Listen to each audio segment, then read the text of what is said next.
इस वीडियो में आपके सभी प्रश्नों का उत्तर देंगे राधा अष्टमी से संबंधित।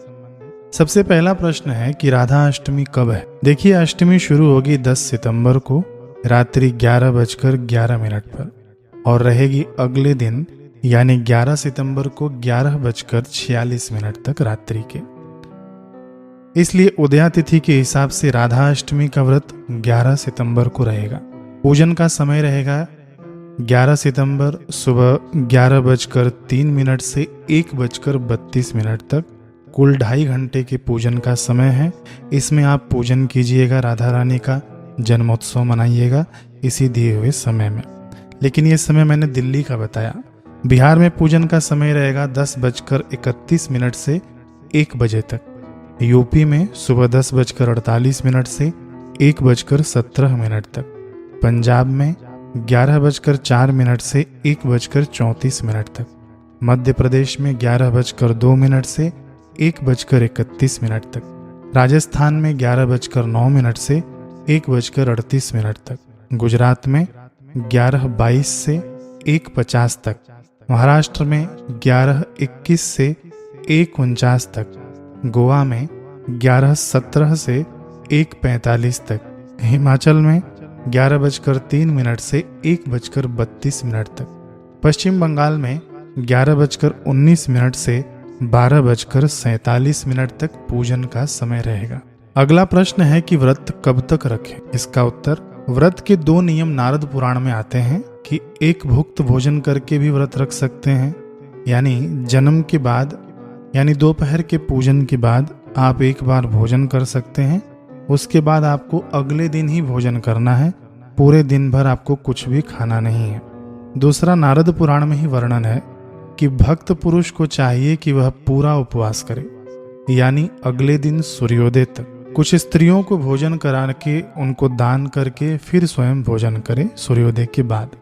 यानी जैसे कन्या भोजन कराते हैं ना नवरात्रि पर, 10 वर्ष के नीचे की कन्याओं को ही भोजन कराते हैं।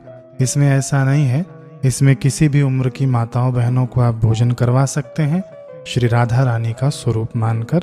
उसके बाद आप स्वयं भोजन करेंगे। तो आप लोग समझ गए, 2 प्रकार से आप लोगों को व्रत रखना है। एक तो है एक भुक्त यानी एक बार भोजन, और दूसरा ही उसी पुराण में वर्णन आता है कि आपको अगले दिन सूर्योदय के बाद कन्या भोजन या स्त्रियों को भोजन कराने के बाद आप भोजन कर सकते हैं। अगला प्रश्न आता है कि व्रत में क्या खा सकते हैं। इसका उत्तर है, व्रत में आप 2 तरह से समझिए। 12 बजे तक उत्सव तक तो कुछ भी नहीं खाना है, यानी उत्सव तक आपको निर्जला रखना है, जल भी नहीं पीना है। कई लोग चाय कॉफ़ी पीते हैं, तो मैं बता दूं कि चाय कॉफ़ी भी नहीं पीना चाहिए व्रत में। इससे व्रत आपका टूट जाता है। 12 बजे जब उत्सव पूर्ण हो जाए तो जो लोग एक भुक्त भोजन करके व्रत रखना चाहते हैं तो वे लोग श्री जी को जो भोग लगा हुआ भोजन प्रसादी है वही खा के आप लोग एक भुक्त व्रत कर सकते हैं। और जो लोग पूरा व्रत करना चाहते हैं अगले दिन के सूर्योदय तक, तो उनको केवल फल और दूध पर रहना है। बाजारू फलाहारी चीजें आप लोग खाने से बचना, ईमानदारी से व्रत करना, और चाय और कॉफी से बिल्कुल दूर रहना। अगला प्रश्न है कि राधा रानी को किस वस्तु का भोग लगाएं। देखिए, भोग तो भक्त लोग 56 प्रकार का लगाते हैं।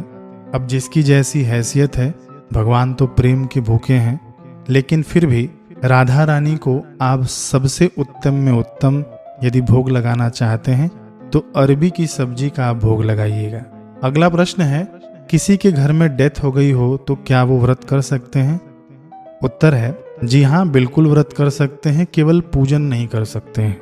अगला प्रश्न है कि मासिक धर्म में व्रत कर सकते हैं क्या। जी हाँ, बिल्कुल व्रत कर सकते हैं, लेकिन पूजन नहीं करना है। अगला प्रश्न, क्या यह व्रत निर्जला करते हैं। इसका उत्तर है कि हाँ, कर सकते हैं अगर करना चाहें तो, लेकिन कम से कम आपको 12 बजे तक निर्जला रहना ही चाहिए। अगला प्रश्न है कि इस व्रत को कौन कर सकता है। उत्तर है कि इस व्रत को महिला और पुरुष दोनों ही कर सकते हैं।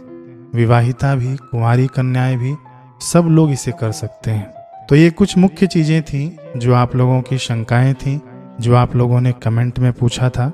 आशा करते हैं कि समाधान प्राप्त हुआ होगा। अब दोबारा मिलना है तो आप लोग सब्सक्राइब करते हुए जाइएगा। तब तक के लिए हरे कृष्ण।